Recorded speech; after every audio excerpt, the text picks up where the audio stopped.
carrying on from that further, any of the profound moments of your journey that stand out for you, You mean in therapy, in life?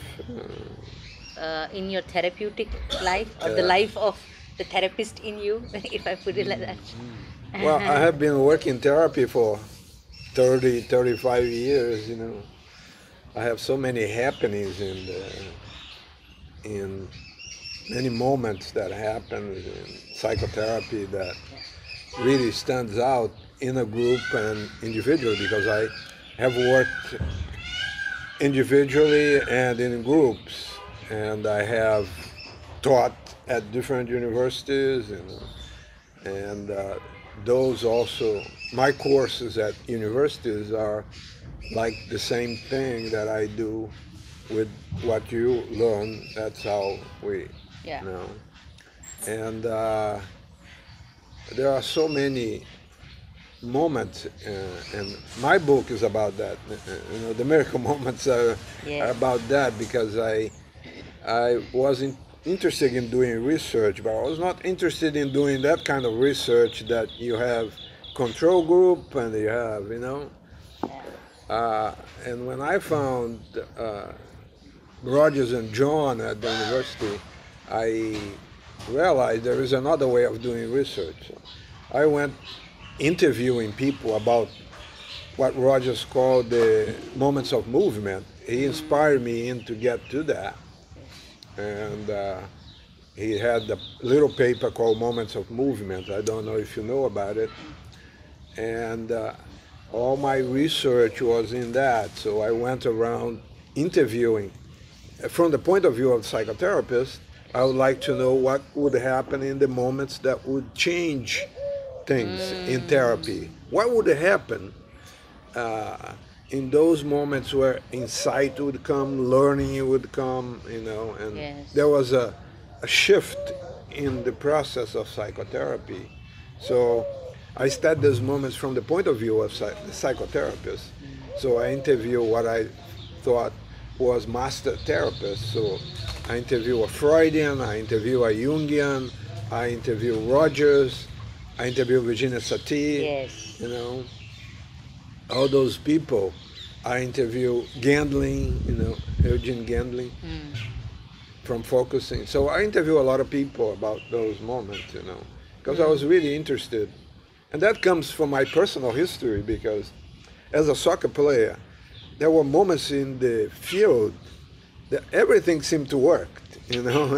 It's just like you were, you know, a movement and Yeah. then culminating with the goal that was the transformation, Yes. the eruption of crying and laughing, you know. So one of the guys that I interviewed was Evan Poster. He talks about he's a Gestalt therapist. You know, he Mm. worked with Fritz, and he used to say that high moments in therapy had to do with crying or laughing or you know those kind of things. So, and those moments happen a lot with me. You know, Mm. we were talking about suicide. There were many moments of people uh, were in my office and came because they were trying to kill themselves. You know, and I talked about that case. There was an exceptional case. Someone found my telephone. Someone from New York found my telephone in La Jolla. I don't know how he found my telephone. So he called me and said he was about to kill himself. He was in the apartment, and then I was trying to, you know, talk to him. And one thing about the person-centered approach is that you, you can use anything.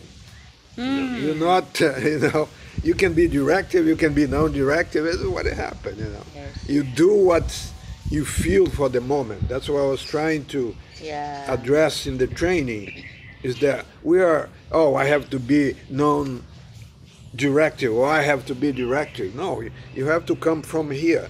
Yes. That's how the miracle moments happen. You So come true. from here and then you move. So And that true. guy from New York, I talked to him for a few minutes, you know, and he felt good about our talking. I was kind of asking him what's going on, was Mm. being uh, non-judgment. I was being empathic towards this moment, Yes. and then I asked him, "What do you have inside this room? That describe everything to me." He would, the little things, even a mark in the wall. I want to describe it to me. So he went doing that, and he said, "I have the piano here," and I said, "Wow."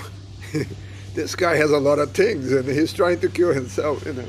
Yeah. So, and then I was very specific with him because we had a good connection. I told him, if you want to work with me, man, you have to play that piano 5 times a day. You know, you have to go for a walk. You know, so and he did it, and then after a few days, didn't want to kill himself anymore.